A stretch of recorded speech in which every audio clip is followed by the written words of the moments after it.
Je vais commencer par quelque chose qui va peut-être vous soulager. C'est que le candidat parfait, celui qui a la bonne posture, les bonnes formules, les bonnes réponses bien lisses, le jury le repère en 30 secondes. Et vous savez quoi? Il s'ennuie. Alors aujourd'hui, on va parler de la seule chose qui vous rend vraiment convaincant face à un jury, c'est votre authenticité. On vous a appris à vous préparer comme on enfile une armure, hein. Tenez-vous droit, ne dites pas ça, souriez ici, casez ce mot-clé là. Et à force d'empiler comme ça les consignes, de vouloir cocher toutes les cases, vous disparaissez. Il ne reste plus personne en face du jury, juste un dossier qui parle, un personnage récité, une copie un peu plus polie que les autres, hein, mais c'est une copie quand même. Or, le jury ne cherche pas un candidat parfait, il n'existe pas. Et tout le monde le sait en plus. Ce qu'il va chercher, c'est plutôt quelqu'un de vrai. Quelqu'un qui assume son parcours, assume ses choix, même ses détours. On a tous des digressions dans nos existences. Parce que dans 2 ans, 3 ans, eh bien cette personne, elle va occuper un poste à responsabilité.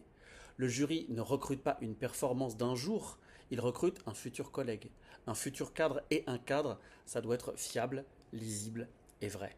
Et l'authenticité, ce n'est pas l'ennemi de la rigueur. On a souvent tendance à penser, si je parle de manière sincère, authentique et à la limite un peu spontanée, je ne serais pas rigoureux.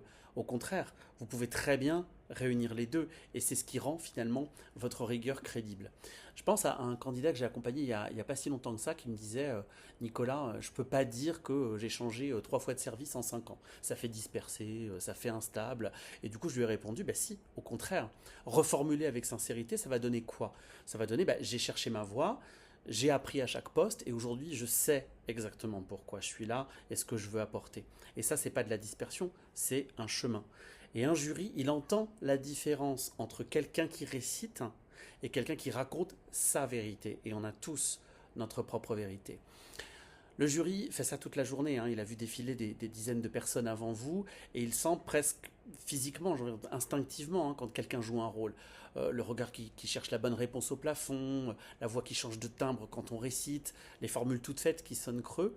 Et à l'inverse, il sent quand quelqu'un est vrai. Le corps se détend, la parole devient fluide. Il y a quelqu'un en face, en fait. Et ça crée quelque chose qu'aucune technique ne peut fabriquer et ça s'appelle le lien qu'on tisse comme ça. C'est ce qui maintient en fait l'entretien, le lien avec le jury. C'est ce qui tient finalement. Alors je sais ce que vous vous dites, mais si je suis trop moi-même, je vais faire des erreurs, je vais être trop familier, je vais me griller. Non, être authentique, c'est pas tout dire, hein. C'est pas forcément se relâcher complètement, c'est arrêter de jouer quelqu'un d'autre.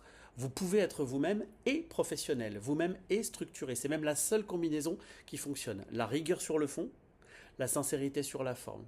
Alors la prochaine fois que vous préparez votre oral, posez-vous une seule question. Est-ce que je prépare ce que je vais dire ou est-ce que je prépare un personnage à jouer, ce qui est très différent. Lâchez le personnage. Le candidat le plus convaincant, c'est jamais le plus lisse, c'est jamais celui qui est monocolore, c'est le plus vrai, c'est le plus authentique, c'est le plus sincère, c'est-à-dire c'est vous sans l'armure. Et ça, c'est le premier épisode, ce que je viens de vous dire, d'une série que j'ai appelée Vous face au jury.